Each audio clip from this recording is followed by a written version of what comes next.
আসসালামু আলাইকুম রহমতুল্লাহি ওবরাকাতুহু। 1971 সালে জামাত স্বাধীনতা বিরোধিতা করার পরেও বাংলাদেশের মানুষ কেন জামাতকে ভোট দেবে? ভিডিওটা অত্যন্ত গুরুত্বপূর্ণ এবং সেন্সিটিভ, তাই প্রত্যেককে ভিডিওটা সম্পূর্ণ দেখার এবং সম্পূর্ণ ভিডিও দেখে তারপর কমেন্ট করার অনুরোধ জানাচ্ছি। বাংলাদেশের রাজনীতিতে 1971 সালের চেতনা বাংলাদেশের রাজনীতির একটা জনপ্রিয় বয়ান, এবং এই বয়ানটা সবচাইতে বেশি ব্যবহার করে আওয়ামী লীগ। যেহেতু বাংলাদেশের স্বাধীনতা যুদ্ধের নেতৃত্ব দিয়েছে আওয়ামী লীগ, তাই এই স্লোগানটা সবচাইতে বেশি ব্যবহার করে আওয়ামী লীগ। এখন 1971 সালে বাংলাদেশ স্বাধীন হয়েছে, তারপরে বাংলাদেশের রাজনীতিতে কেন 1971-এর চেতনা মানুষ বারবার মনে করতেছে? এর একমাত্র কারণ হচ্ছে বাংলাদেশ জামায়াতে ইসলামী।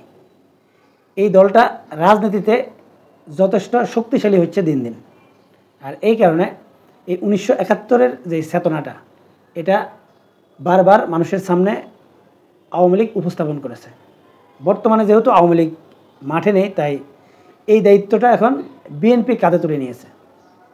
মানে এই 1971 সালের যে চেতনা, এই চেতনাটা এখন বিএনপি মানুষকে মনে করিয়ে দিচ্ছে।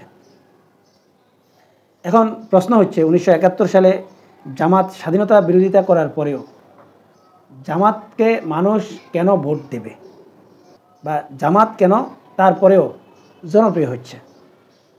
2009 সালে আওয়ামী লীগ ক্ষমতায় আসার পর আওয়ামী লীগ 1971 সালের স্বাধীনতা বিরোধীদের বিচার কার্য শুরু করে আন্তর্জাতিক অপরাধ ট্রাইব্যুনালের মাধ্যমে। যেহেতু আওয়ামী লীগ এই 1971 সালের চেতনা নিয়ে তাদের রাজনীতি করে, বা সেই চেতনায় বিশ্বাসী হয়ে রাজনীতি করে এবং জামাতের বিরোধিতা করে, তাই আওয়ামী লীগ এই যুদ্ধ অপরাধের বিচার করবে, এটা স্বাভাবিক বিষয় ছিল এবং এটা আওয়ামী লীগের করা উচিত ছিল। যেহেতু তারা এই বিষয়টা নিয়ে তাদের রাজনীতি করে, বা তাদের রাজনীতির মূল স্লোগান কিন্তু এটাই। যদি রাজনৈতিক প্রতিহিংসার রাজনীতিতে এই বিচারটাকে প্রভাবিত না করত, তাহলে জামাতের রাজনীতি ওখানেই শেষ হয়ে যেত। মানে আদালতের সামনে থেকে সেই সাক্ষীদের উঠিয়ে নিয়ে যাওয়া এবং আসামিদেরকে রাষ্ট্রীয়ভাবে এমনভাবে চাপে রাখা হয়েছিল যাতে আসামিরা তাদের ন্যায় বিচার পেতে বাধাগ্রস্ত হয়। মানে হচ্ছে আওয়ামী লীগ সরকার এই বিচারের মাধ্যমে বাংলাদেশের মানুষকে এটা বোঝাতে ব্যর্থ হয়েছে যে এই ফৌজদারি অপরাধটা জামাতের নেতাদের বিরুদ্ধে করার অভিযোগ করা হয়েছে, এটা সত্য ছিল না। মানে তারা ন্যায় বিচার পায়নি, তাদের সাক্ষীদেরকে অপহরণ করা হয়েছে, এমনকি সঠিকভাবে তারা যাতে তাদের প্রমাণগুলো উপস্থাপন করতে পারে সেগুলোতেও বাধাগ্রস্ত হয়েছে। এমনকি এই রায়গুলো কিভাবে দেওয়া হয়েছে এবং বিচারকরা স্বাধীনভাবে দিয়েছে কিনা, এটা নিয়েও প্রশ্ন রয়ে গেছে। এখন আসি মূল আলোচনায়। 1971 সালে জামাত স্বাধীনতার বিরোধিতা করেছে, এটা 100% সত্য কথা, এখানে কোনো সন্দেহ নেই। কিন্তু জামাতের বক্তব্য হচ্ছে তারা যেই ফৌজদারি অপরাধগুলো তারা করেছে, যেই অপরাধের কারণে জামাত নেতাদের বিচার করা হয়েছে, এগুলো তারা করেনি। কিন্তু স্বাধীনতার বিরোধিতা যে তারা করেছে এটা তারা কখনো অস্বীকার করেনি। তারপরেও সাধারণ মানুষ জামাতকে কেন ভোট দেবে? দেখেন, সব মানুষের চিন্তাধারা একরকম না, এক এক মানুষের চিন্তাধারা এক এক রকম। কিন্তু আদর্শিকভাবে মানুষ অল্প কয়েকটা চিন্তাধারা লালন করে। যেমন যারা জান্নাত জাহান্নামকে বিশ্বাস করে, কোরআনকে বিশ্বাস করে এবং আখিরাতের বিচারের মুখোমুখি তারা হবে এবং সেই বিচারে যাতে তারা ক্ষতিগ্রস্তদের তালিকায় অন্তর্ভুক্ত না হয়, সেই চিন্তা যারা করে, তারা ইসলামের সব আইন কানুনগুলো মেনে চলার চেষ্টা করে। আবার কেউ ইসলামিক চিন্তাধারাও লালন করে, আবার সেকুলারিজম চিন্তাধারাও লালন করে। মানে অনেকে পারিবারিক জীবনে ইসলাম প্রতিষ্ঠা হোক এটা চায়, কিন্তু রাষ্ট্রীয় জীবনে সেটা পছন্দ করে না। কেউ পরিপূর্ণ ইসলামিক আইন কানুন পদ্ধতিতে চলাফেরা করতে চায়, আর কেউ কিছু মানতে চায়, কিছু মানতে চায় না। আবার কেউ টোটালি ধর্মীয় কোনো রীতিনীতি মানতে চায় না। একটা উদাহরণ দিই, মিশরে একটা হাম্মামখানায়, মানে গোসলখানায়, অনেক আগের ঘটনা, যে কিছু পাবলিক যে গোসলখানা, এই গোসলখানায় অনেকগুলো মেয়েরা বা নারীরা গোসল করছিল। মানে আপনারা জানেন অনেকে সম্পূর্ণ উলঙ্গ হয়েও গোসল করে। তো সেরকম একটা হাম্মামখানায় হঠাৎ আগুন ধরে যায় এবং সে আগুন ধরার পর কয়েকজন মেয়ে উলঙ্গ অবস্থায় দৌড়ে পালিয়ে যায়। আর অনেক মেয়েরা সেখানে ছিল এবং তারা এই উলঙ্গ অবস্থায় বের হয়ে দৌড়ে পালায়নি, মানে সেখানে তারা আগুনে পুড়ে মারা গেছে। এখন পরবর্তীতে নিউজ হয়েছে কি, সেটা হয়েছিল যে সাহসীরা বেঁচে যায় এবং যারা সাহসী না তারা মৃত্যুবরণ করে। বাস্তবিক অর্থে এখানে দুই ধরনের চিন্তা এইসব মহিলারা লালন করেছে। কেউ চিন্তা করেছে আমি এই উলঙ্গ অবস্থায় আমার সতর খোলা অবস্থায় আমি জীবন বাঁচাতে বাইরে যাব না, প্রয়োজনে মারা যাব, তারপরেও আমার সতর ঠিক থাকবে। যেমন আরেকটা ঘটনা বলি, ইরাকের একটা ঘটনা। যখন আমেরিকা ইরাকে হামলা করেছিল সেই সময় তখন আমেরিকার হামলায় একটা গাড়িতে আগুন ধরে গিয়েছিল এবং সেই গাড়িতে একটা মহিলা ছিল। সে অবশ্যই সম্ভবত একজন প্রফেসর ছিল, কিন্তু এই মহিলাটা গাড়ি থেকে বের হয়েছিল আগুন ধরার পর। কিন্তু যখন সে বের হয়েছিল তখন আগুনে তার পোশাকটা প্রায় পুড়ে গিয়েছিল এবং তিনি প্রায় উলঙ্গ অবস্থা হয়ে গিয়েছিল। কিন্তু যখন তিনি ক্যামেরা দেখলেন এবং প্রচুর মানুষ আসতে দেখলেন, তিনি কিন্তু এই অবস্থায় আবার সেই জ্বলন্ত গাড়ির মধ্যে আবারও ঢুকে পড়লেন।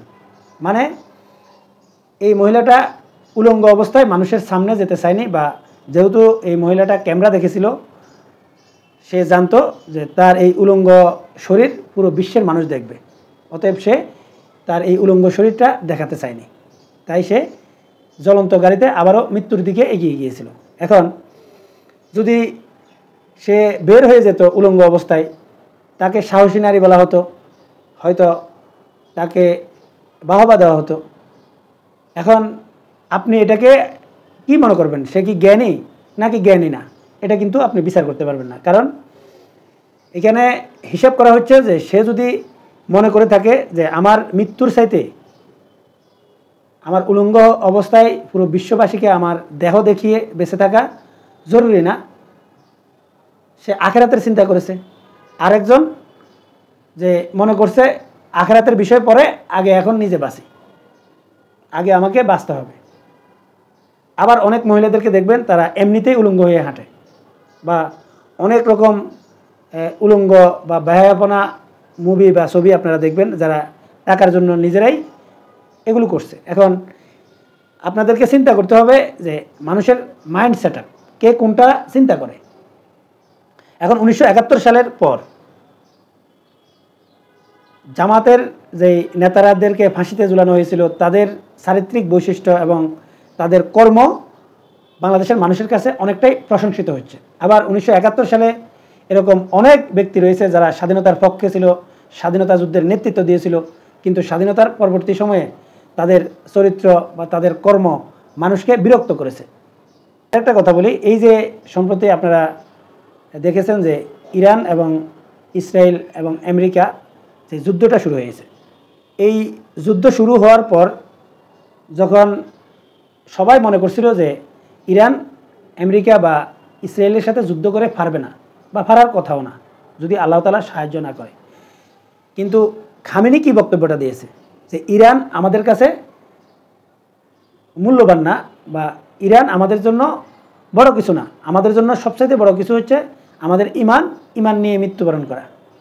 এখন যদি বলেন যে খামেনি ইরানকে পছন্দ করে না বা ইরানকে ভালোবাসে না, এটা কি আসলে কেউ মেনে নেবে বা বিশ্বাস করবে?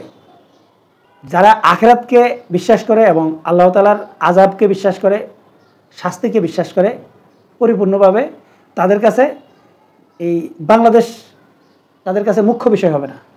তাদের কাছে মুখ্য বিষয় হবে সে আখিরাতে শান্তি পাচ্ছে কিনা, সে আখিরাতের বিপদ থেকে বাঁচতে পারবে কিনা।